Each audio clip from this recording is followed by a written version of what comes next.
Hello my dear students, ಹೇಗಿದ್ದೀರಾ ಎಲ್ಲರೂ? Welcome to Pallavi tutorials. ಮಕ್ಕಳ ಇನ್ನೇನು ಎಕ್ಸಾಮ್ಸ್ ಎಲ್ಲ ಶುರುವಾಗಿದೆ ನಮ್ಮ ಡಿಸ್ಟಿಕ್ಕಲ್ಲಿ. ನಾಡಿದ್ದು ಅಂತ ಹೇಳಿದರೆ ಮಂಡೇ ನಿಮಗೆ ಅಕೌಂಟೆನ್ಸಿ ಎಕ್ಸಾಮ್ ಇದೆ ಉತ್ತರ ಕನ್ನಡ ಡಿಸ್ಟಿಕ್ಕಲ್ಲಿ. ಹಾಗಾಗಿ ಅಕೌಂಟೆನ್ಸಿ ಕೆಲವೊಂದು ಡಿಸ್ಟಿಕ್ಗಳಲ್ಲಿ ನಾಡಿದ್ದೇ ಇರಬಹುದು, ಮಂಡೇನೇ ಇರಬಹುದು. ಹಾಗಾಗಿ ಈ ವಿಡಿಯೋಸ್ ನಿಮಗೆ ಹೆಲ್ಪ್ ಆಗುತ್ತೆ ಅನ್ನುವಂಥ ಕಾರಣಕ್ಕೆ ಮಾಡ್ತಾ ಇರುವಂಥದ್ದು. ಆಲ್ರೆಡಿ ಮಾಡೆಲ್ ಕ್ವಶನ್ ಪೇಪರ್ ಏನಿದೆ ನಿಮ್ಮ ಫಸ್ಟ್ ಇಯರ್ ಅಕೌಂಟೆನ್ಸಿಗೆ ಸಂಬಂಧಪಟ್ಟಾಗೆ, ಆ ಒಂದು ಮಾಡೆಲ್ ಕ್ವಶನ್ ಪೇಪರಲ್ಲಿ ಯಾವ ರೀತಿಯ ಕ್ವಶನ್ಸ್ಗಳು ರೈಸ್ ಆಗಿದೆ, ಯಾವ ರೀತಿ ನೀವು ಓದ್ಕೊಳ್ಬೇಕು, ಇಂಪಾರ್ಟೆಂಟ್ ಕ್ವಶನ್ಸ್ ಯಾವುದು ಅನ್ನೋದನ್ನು ಒಂದು ವಿಡಿಯೋ ಮಾಡಿ ಅಪ್ಲೋಡ್ ಮಾಡಿದ್ದೆ. ಅದ್ರ ಜೊತೆಗೆ ಲಾಸ್ಟ್ ಇಯರು ಏನು ಆ್ಯನ್ಯುವಲ್ ಎಕ್ಸಾಮ್ ಆಗಿತ್ತು ಅದರದ್ದೊಂದು ಕ್ವಶನ್ ಪೇಪರ್ ಇತ್ತು. ಅದರಲ್ಲೂ ಕೂಡ ಯಾವ ರೀತಿಯಾಗಿ ಕ್ವಶನ್ಸನ್ನು ಕೇಳಿದ್ದಾರೆ, ಅದಕ್ಕೆ ಏನು ಆನ್ಸರ್ನ ನಾನು ಅಪ್ಲೋಡ್ ಮಾಡಿದ್ದೆ. ಆವಾಗ ಒಂದು ವಿಷಯವನ್ನು ತಿಳಿಸಿದ್ದೆ ನಿಮಗೆ. ಪಾರ್ಟ್ ಸಿ ಮತ್ತು ಪಾರ್ಟ್ ಡಿ ಯಲ್ಲಿರುವಂಥ ಕ್ವಶನ್ಸ್ಗಳಿಗೆ ಒಂದೊಂದು ಕ್ವಶನಿಗೆ ಒಂದೊಂದು ವಿಡಿಯೋ ಬೇಕಾಗುತ್ತೆ, ಲೆಂತಿ ಆಗುತ್ತೆ ಇಲ್ಲ ಅಂತ ಹೇಳಿದರೆ ವಿಡಿಯೋ. ಆ ಕಾರಣಕ್ಕೆ ನಿಮ್ಮ ಎಕ್ಸಾಮ್ ಟೈಮಲ್ಲಿ ಸೆಕ್ಷನ್ ಸಿ ಮತ್ತು ಸೆಕ್ಷನ್ ಡಿ ಯಲ್ಲಿ ಬರುವಂತಹ ಮೇನ್ ಇಂಪಾರ್ಟೆಂಟ್ ಕಾನ್ಸೆಪ್ಟ್ಗಳು ಏನಿದೆ, ಪ್ರಾಬ್ಲಮ್ಸು 6 ಮಾರ್ಕ್ಸು ಮತ್ತು 12 ಮಾರ್ಕ್ಸಿಗೆ ಕೇಳುವಂಥದ್ದು. ವಿಡಿಯೋಸ್ನ ವಿತ್ ಎಕ್ಸ್ಪ್ಲನೇಷನ್ ಅಪ್ಲೋಡ್ ಮಾಡ್ತೀನಿ ಅಂತ ಹೇಳಿದ್ದೆ. ಹಾಗಾಗಿ ಈ ವಿಡಿಯೋಸ್ಗಳನ್ನ ಮಾಡ್ತಾ ಇರುವಂಥದ್ದು. ಇಲ್ಲಿ ನಾನು ಪಾರ್ಟ್ ಸಿ ಯಲ್ಲಿ ಕೇಳುವಂತಹ ಇಂಪಾರ್ಟೆಂಟ್ ಟಾಪಿಕ್ ಯಾವುದು ಅಂತ ಆಲ್ರೆಡಿ ನಿಮಗೆ ಗೊತ್ತಿದೆ. ಕ್ಲಾಸಿಫಿಕೇಷನ್ಸ್ ಕೇಳ್ತಾರೆ. ಹಿಯರ್ ಕ್ಲಾಸಿಫಿಕೇಷನ್ಸು ನಮಗೆ 2 ಟೈಪ್ಸಲ್ಲಿದೆ. ಒಂದು ಇಂಗ್ಲೀಷ್ ಸಿಸ್ಟಮು, ಇನ್ನೊಂದು ಅಮೇರಿಕನ್ ಸಿಸ್ಟಮು.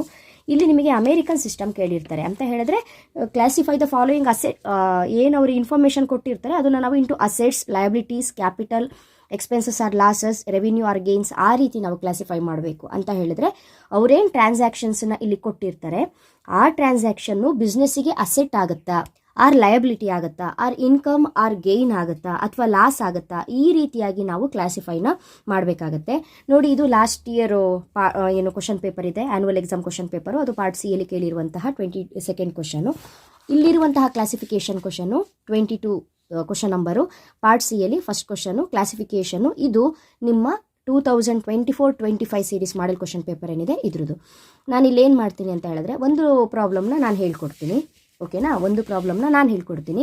ಇನ್ನೊಂದು ಪ್ರಾಬ್ಲಮ್ ಇಲ್ಲೇ ಈಗ ಸ್ಕ್ರೀನ್ ಶಾಟ್ ತೆಗೆದಿಟ್ಕೊಳ್ಳಿ, ಅಥವಾ ಮಾಡೆಲ್ ಪೇಪರ್ ಎಲ್ಲರ ಕೈಲೂ ಕೂಡ ಇದೆ, ಈಗ ಆಲ್ರೆಡಿ ಸಿಕ್ಕಿರುತ್ತೆ ನಿಮಗೆ. ಇನ್ನೊಂದಕ್ಕೆ ನೀವು ಆನ್ಸರ್ ಮಾಡ್ತೀರಲ್ವಾ? ಹಾಗಾದರೆ ಯಾವ ರೀತಿಯಾಗಿ ಫಸ್ಟು ನಾವಿಲ್ಲಿ ಅನಲೈಸ್ ಮಾಡ್ಕೊಳ್ಬೇಕು, ಕ್ಲಾಸಿಫಿಕೇಷನ್ ಮಾಡ್ಕೊಳ್ಬೇಕು ಅಂತ ಹೇಳಿದರೆ, ಫಸ್ಟ್ ಒನ್ನು ಅವರು ಫರ್ನಿಚರ್ ಅಂತ ಕೊಟ್ಟಿದ್ದಾರೆ. ಹಿಯರ್ ಬಿಸ್ನೆಸ್ಸಿಗೆ ಫರ್ನಿಚರ್ ಆಗಿರ್ಬೋದು, ಲ್ಯಾಂಡ್ ಆಗಿರ್ಬೋದು, ಬಿಲ್ಡಿಂಗ್ ಆಗಿರಬಹುದು, ಮಷಿನರಿ ಆಗಿರಬಹುದು, ಇನ್ವೆಸ್ಟ್ಮೆಂಟ್ ಆಗಿರಬಹುದು, ಸ್ಟಾಕ್ ಆಗಿರಬಹುದು, ಇವೆಲ್ಲವೂ ಕೂಡ ಬಿಸ್ನೆಸ್ಸಿಗೆ ಏನಾಗುತ್ತೆ, ಅಸೆಟ್ ಆಗುತ್ತೆ.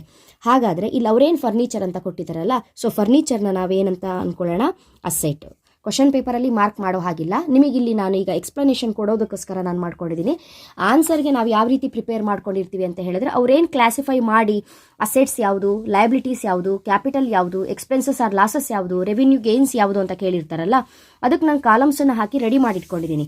ಫಸ್ಟು ಯಾವ್ದು ಯಾವ ಕಾಲಮಿಗೆ ಹೋಗುತ್ತೆ ಅಂತ ನಾವು ಅನಲೈಸ್ ಮಾಡ್ಕೊಳ್ಬೇಕು, ನಾವು ಫಸ್ಟ್ ಕ್ಲಾಸಿಫೈ ಮಾಡಿ ಇಟ್ಕೊಳ್ಬೇಕು, ಓಕೆನಾ? Second one outstanding rent. ಯಾವುದೇ ಆದರೂ ತಿಳ್ಕೊಂಡಿರಿ ಮಕ್ಕಳೇ, ಔಟ್ಸ್ಟ್ಯಾಂಡಿಂಗು ಯಾವತ್ತಿದ್ರೂ ಕೂಡ ಬಿಸ್ನೆಸ್ಸಿಗೆ ಲಯಬಿಲಿಟಿ, ಪ್ರೀಪೇಯ್ಡು ಯಾವತ್ತಿದ್ರೂ ಕೂಡ ಬಿಸ್ನೆಸ್ಸಿಗೆ ಅಸೆಟ್ಟು. ಯಾಕೆ ಅಂತ ಹೇಳಿದ್ರೆ, ಔಟ್ಸ್ಟ್ಯಾಂಡಿಂಗ್ ಅಂತ ಹೇಳಿದ್ರೆ ಏನು, ಡ್ಯೂ ಇದೆ, ಬಾಕಿ ಇದೆ ಅಂತ ಹೇಳಿದ್ರು ಒಂದಲ್ಲ ಒಂದು ದಿನ ಆ ಡ್ಯೂವನ್ನು, ಆ ಬಾಕಿಯನ್ನು ನಾವು ಕೊಡಲೇಬೇಕು.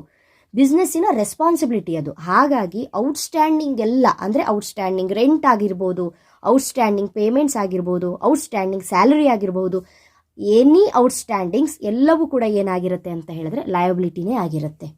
ಪ್ರೀಪೇಯ್ಡ್ ಹೇಗೆ ಅಸೆಟ್ ಆಗುತ್ತೆ ಅಂತ ಹೇಳಿದ್ರೆ, ನಾನು ಒಬ್ಬ ಎಂಪ್ಲಾಯಿಗೆ ಸ್ಯಾಲ್ರಿಯನ್ನು ಕೊಡಬೇಕು, ಮಂತ್ ಎಂಡಿಗೆ ಕೊಡಬೇಕು. ನಾನು ಮಂತ್ ಬಿಗಿನಿಂಗಲ್ಲೇ ಕೊಡ್ತೀನಿ, ಏನೋ ಎಮರ್ಜೆನ್ಸಿ ಕೆಲಸ ಇದೆ ಅಂತ ಹೇಳ್ಕೊಂಡು ಈ ಮಂತ್ ಎಂಡಲ್ಲಿ ಕೊಡುವಂತಹ ಸ್ಯಾಲ್ರಿಯನ್ನು ಮಂತ್ ಬಿಗಿನಿಂಗಿಗೆ ಕೊಟ್ಟು ನಾನೆಲ್ಲೋ ಏನೋ ಒಂದು ಔಟ್ ಆಫ್ ಸ್ಟೇಷನ್ ಹೋಗೋದಿರುತ್ತೆ, ನಾನು ಹೋಗ್ತೀನಿ. ಅವಾಗ ಎಂಡಲ್ಲಿ ಕೊಡಬೇಕಾಗಿರುವಂಥ ಸ್ಯಾಲ್ರಿಯನ್ನು ನಾನು ಮುಂಚೆನೇ ಕೊಟ್ಟಿದ್ದೀನಿ ಅಂತ ಹೇಳಿದ್ರೆ ನನ್ನ ಜವಾಬ್ದಾರಿಯನ್ನು ನಾನು ಕಳ್ಕೊಂಡಿದ್ದೀನಿ. ಎಂಡಲ್ಲಿ ಏನು ಕೊಡಬೇಕಾಗಿತ್ತು, ನನ್ನ ರೆಸ್ಪಾನ್ಸಿಬಿಲಿಟಿ ಏನಿತ್ತು ಅದು ನಾನು ಮುಂಚಿತವಾಗೇ ಕೊಟ್ಬಿಟ್ಟಿದ್ದೀನಿ. ಹಾಗಾಗಿ ಅದು ಅಸೆಟ್, ಓಕೆ ಅಲ್ಲ? ಆಲ್ರೆಡಿ ಕೊಟ್ಟಾಗ್ಬಿಟ್ಟಿದೆ, ಮತ್ತಿನ್ನು ಕೊಡೋದೇನೂ ಇಲ್ಲ, ಕೊಟ್ಟಿದ್ದೀವಿ ಅನ್ನುವಂಥ ಕಾರಣಕ್ಕೆ ನಾವು ಅದನ್ನು ಅಸೆಟ್ ಸೈಡ್ ಶೋ ಮಾಡ್ತೀವಿ. ಹಾಗಾಗಿ ಇಲ್ಲಿ ಔಟ್ಸ್ಟ್ಯಾಂಡಿಂಗ್ ರೆಂಟ್ ಏನಿದೆ, ಈ ಔಟ್ಸ್ಟ್ಯಾಂಡಿಂಗ್ ರೆಂಟನ್ನು ನಾವೇನಂತ ಬರ್ಕೊಳ್ಬೇಕಿಲ್ಲಿ, ಲಯಬಿಲಿಟಿ. ಎಲ್ ಅಂತ ಬರ್ಕೊಳ್ಳೋಣ ಸದ್ಯಕ್ಕೆ. ಔಟ್ಸ್ಟ್ಯಾಂಡಿಂಗ್ ರೆಂಟನ್ನು ಲಯಬಿಲಿಟಿ ಅಂತ ಬರ್ಕೊಳ್ಳೋಣ. Treated as rent payable. Outstanding rent ಅಂತ ಹೇಳಿದ್ರೆ ಟ್ರೀಟೆಡ್ ಆ್ಯಸ್ ರೆಂಟ್ ಪೇಯಬಲ್, ಓಕೆನಾ? Next bad debt. ಏನು ಸಾಲ ಕೊಟ್ಟಿರ್ತೀವಿ ಅಥವಾ ನಾವು ಯಾರಿಗಾದರೂ ನಾವೇನಾದರೂ ಸಾಲ ಕೊಟ್ಟಾಗ ಅದರಲ್ಲಿ ಒಂದು ಪಾರ್ಷಿಯಲ್ ಅಮೌಂಟ್ ಕಲೆಕ್ಟ್ ಆಗಿದೆ, ಉಳಿದಿರೋ ಅಮೌಂಟ್ ಕಲೆಕ್ಟ್ ಆಗಿಲ್ಲ ಅಂತ ಅಂದ್ಕೊಳ್ಳಿ, ಅದು ಬ್ಯಾಡ್ ಡೆಟ್ಟಿಗೆ ಹೋಗುತ್ತೆ. ಅಥವಾ ನಾವೇನಾದರೂ ಯಾರಿಗಾರು ಒಬ್ರಿಗೆ ಸಾಲ ಅಂತ ಕೊಟ್ಟಿದ್ರೆ ಅದು ರಿಟರ್ನ್ ಬಂದೇ ಇಲ್ಲ, ಮೋಸ ಆಯಿತು, ಕೊನೆಗೆ ಅದು ಬಂದೇ ಇಲ್ಲ ಬಿಸ್ನೆಸ್ಸಿಗೆ ಅಂತ ಹೇಳಿದ್ರು ಕೂಡ ಅದು ಬ್ಯಾಡ್ ಡೆಟ್ ಅಂತಲೇ ಕನ್ಸಿಡರ್ ಆಗುತ್ತೆ. ಬ್ಯಾಡ್ ಡೆಟ್ ಅಂತ ಹೇಳಿದ್ರೆ ಒಂದೇ ನಮಗೇನಾಗಬೇಕು, ಅದು ಲಾಸ್ ಆಗಬೇಕು. ಎಕ್ಸ್ಪೆನ್ಸಸ್ ಆರ್ ಲಾಸಸ್ ಅಲ್ಲಿ ನಾವೇನು ಮಾಡ್ತೀವಿ, ಬ್ಯಾಡ್ ಡೆಟನ್ನು ತಗೊಳ್ತೀವಿ. ಹಾಗಾಗಿ ಬ್ಯಾಡ್ ಡೆಟ್ ಎಕ್ಸ್ಪೆನ್ಸಸ್ ಆರ್ ಲಾಸಸ್ ಕಾಲಮಿಗೆ ಹೋಗುತ್ತೆ. ಮಕ್ಕಳೇ, ನಮಗೆ ಗೊತ್ತಿದೆ ಇಂಟ್ರೆಸ್ಟ್ ರಿಸೀವ್ಡ್, ರೆಂಟ್ ರಿಸೀವ್ಡ್, ಎಲ್ಲ ರಿಸೀವ್ಡ್ ಕೂಡ ಇನ್ಕಮ್ ಆಗುತ್ತೆ ಅಂತ ಹೇಳ್ಕೊಂಡು. ಆದರೆ ಇಂಟ್ರೆಸ್ಟ್ ರಿಸೀವಬಲ್ ಅಕೌಂಟ್ ಅಂತ ಹೇಳಿದಾಗ ಅದನ್ನು ನಾವು ಅಸೆಟ್ ಅಂತ ಕನ್ಸಿಡರ್ ಮಾಡ್ಕೊಳ್ಬೇಕು. ಅದೇ ಇಂಟ್ರೆಸ್ಟ್ ಪೇಯ್ಡ್ ಅಂತ ಇದ್ದಿದ್ರೆ ಎಕ್ಸ್ಪೆನ್ಸಸ್ ಆಗ್ತಿತ್ತು. ಪೇಯ್ಡ್ ಅಂತ ಹೇಳಿದ್ರೆ ಬಿಸ್ನೆಸ್ ಅವರೇ ಕೊಡಬೇಕಲ್ಲ, ಪೇ ಮಾಡಬೇಕು, ಅದು ಎಕ್ಸ್ಪೆನ್ಸ್ ಆಗ್ತಿತ್ತು. ಪೇಯ್ಡ್ ಅಂತ ಇದ್ರೆ ಎಕ್ಸ್ಪೆನ್ಸಸ್. ನೋಡಿ, ಆಲ್ ಪೇಯ್ಡ್ ಎಕ್ಸ್ಪೆನ್ಸಸ್ ಆಗುತ್ತೆ. ಓಕೆನಾ. ಆಲ್ ರಿಸೀವ್ಡ್ ಏನಿರುತ್ತೆ, ರಿಸೀವ್ ನಾವೇನೇ ಮಾಡಿಕೊಂಡ್ರು ಕೂಡ ಅದೇನಾಗುತ್ತೆ, ಇನ್ಕಮ್ ಆಗುತ್ತೆ. ಸೊ ಇದು ನಮಗೆ ಗೊತ್ತಿರಬೇಕು. ಓಕೆ, ನೆಕ್ಸ್ಟ್ ಒನ್ ಇಲ್ಲಿ ಏನು ಕೊಟ್ಟಿದ್ದಾರೆ, ರೆಂಟ್ ರಿಸೀವ್ಡ್ ಇನ್ ಅಡ್ವಾನ್ಸ್. ಇದು ನಿಮಗೆ ಗೊತ್ತಿರಬೇಕು. Rent received in advance. ಓಕೆನಾ, ಇದು ನಮಗೆ ಲಯಬಿಲಿಟಿ. ರೆಂಟ್, ಯಾಕಂದರೆ ರೆಂಟನ್ನು ನಾವು ಅಡ್ವಾನ್ಸ್ ಆಗಿ ರಿಸೀವ್ ಮಾಡ್ಕೊಂಡಿದ್ದೀವಿ ಅಂತ ಹೇಳಿದ್ರೆ that is liability.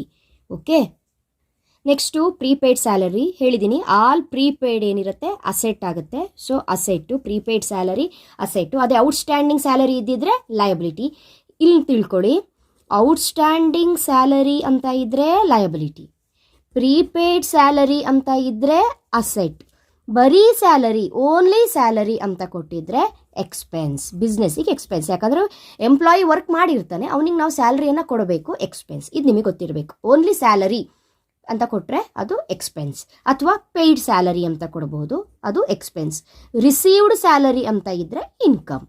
Received salary ಅಂತ ಇರಲ್ಲ, ಬಿಕಾಸ್ ನಾವು ಯಾಕಂತ ಹೇಳಿದ್ರೆ ಬಿಸ್ನೆಸ್ ಪಾಯಿಂಟ್ ಆಫ್ ವ್ಯೂವಿಂದನೇ ಲೆಕ್ಕವನ್ನು ಮಾಡುವಂಥದ್ದು. ಬಿಸ್ನೆಸ್ ಯಾವತ್ತೂ ಕೂಡ ಎಂಪ್ಲಾಯೀಸಿಗೆ ಸ್ಯಾಲರಿಯನ್ನು ಕೊಡುತ್ತೆ.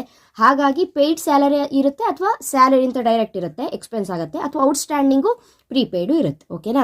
ನೆಕ್ಸ್ಟ್ ಒನ್ ಕ್ಯಾಪಿಟಲ್ ಅಕೌಂಟ್ ಅಂತಿದೆ. ಕ್ಯಾಪಿಟಲ್ ಅಕೌಂಟು ಡೈರೆಕ್ಟ್ ಆಗಿ ಕ್ಯಾಪಿಟಲ್ಗೆ ಹೋಗುತ್ತೆ. So capital.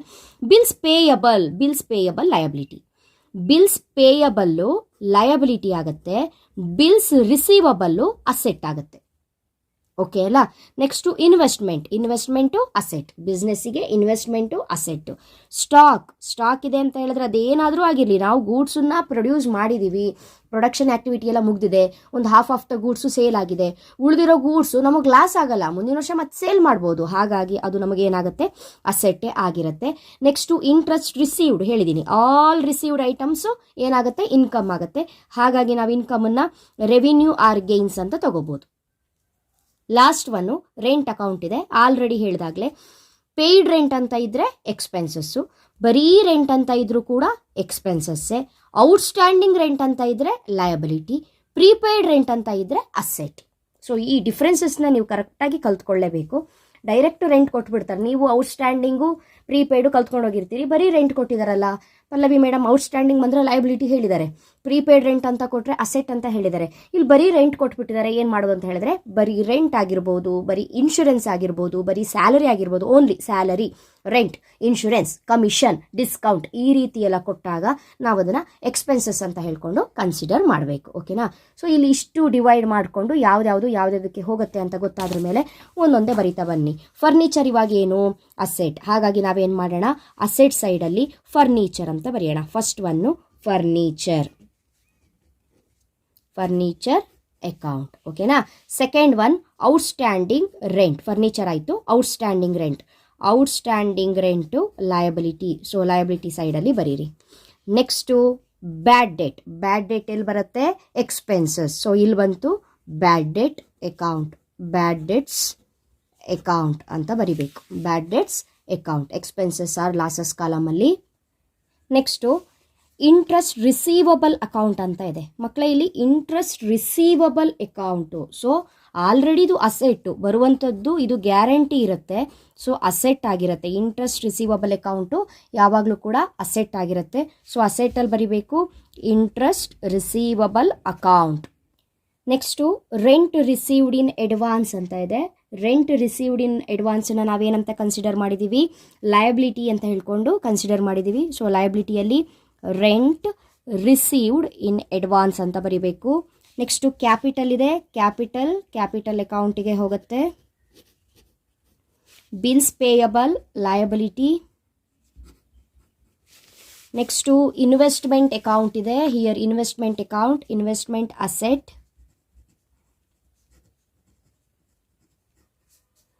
Investment account, investment ಆದ್ರ ಮೇಲೆ ಸ್ಟಾಕ್ ಕೂಡ ಅಸೆಟ್ಟೇ ಆಗಿರುತ್ತೆ. ಇಂಟ್ರೆಸ್ಟ್ ರಿಸೀವ್ಡ್ ಅಂತ ಇದೆ. Interest received, revenue or gains. Interest received.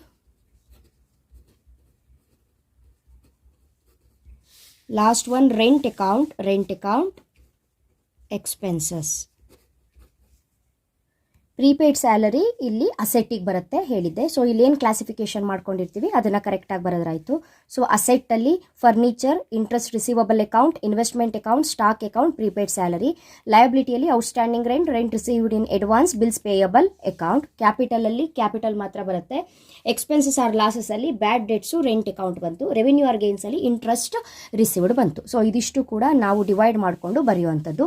ಇಲ್ಲಿ ನೀವು interest received, interest receivable account confuse ಮಾಡ್ಕೋಬೇಡಿ. ಇಂಟ್ರೆಸ್ಟ್ ರಿಸೀವ್ಡು ಏನಾಗುತ್ತೆ, ಇನ್ಕಮ್ ಆಗುತ್ತೆ. Interest receivable account always asset ಆಗುತ್ತೆ. ಓಕೆ, ಸೊ ಇಲ್ಲಿರುವಂಥ ಪ್ರಾಬ್ಲಮಿಗೆ ಆನ್ಸರ್ನ ಮಾಡಲಿಕ್ಕೆ ಟ್ರೈ ಮಾಡಿ. ನೆಕ್ಸ್ಟ್ ಇಂಪಾರ್ಟೆಂಟ್ ಟಾಪಿಕ್ಕು ಯಾವ ರೀತಿಯಾಗಿ ಮಾಡಬೇಕು ಅನ್ನೋದನ್ನು ಹೇಳ್ಕೊಡ್ತೀನಿ. ಇಂಪಾರ್ಟೆಂಟ್ ಕಾನ್ಸೆಪ್ಟು ಪ್ರಾಬ್ಲಮ್ಯಾಟಿಕ್ ಕಾನ್ಸೆಪ್ಟೇ ಆಗಿರುತ್ತೆ. ಆ ವಿಡಿಯೋದಲ್ಲಿ ಮತ್ತೆ ಸಿಗ್ತೀನಿ. ಆ ವಿಡಿಯೋ ಬಂದ ತಕ್ಷಣ ನೋಟಿಫಿಕೇಶನ್ ಬರಬೇಕು ಅಂತ ಹೇಳಿದ್ರೆ ಜಸ್ಟ್ ಸಿಂಪಲ್ ನಮ್ಮ ಚಾನಲ್ ಪಲ್ಲವಿ ಟ್ಯುಟೋರಿಯಲ್ಸ್ನ ಸಬ್ಸ್ಕ್ರೈಬ್ ಮಾಡಿಕೊಂಡು ಆಲ್ ಬಟನ್ನ ಕ್ಲಿಕ್ ಮಾಡ್ಕೊಂಡ್ರಾಯ್ತು. ವಿಡಿಯೋ ಬಂದ ತಕ್ಷಣ ನೋಟಿಫಿಕೇಶನ್ ಬರುತ್ತೆ ಮಕ್ಕಳೇ. ಓಕೆನಾ? Thank you. All the best.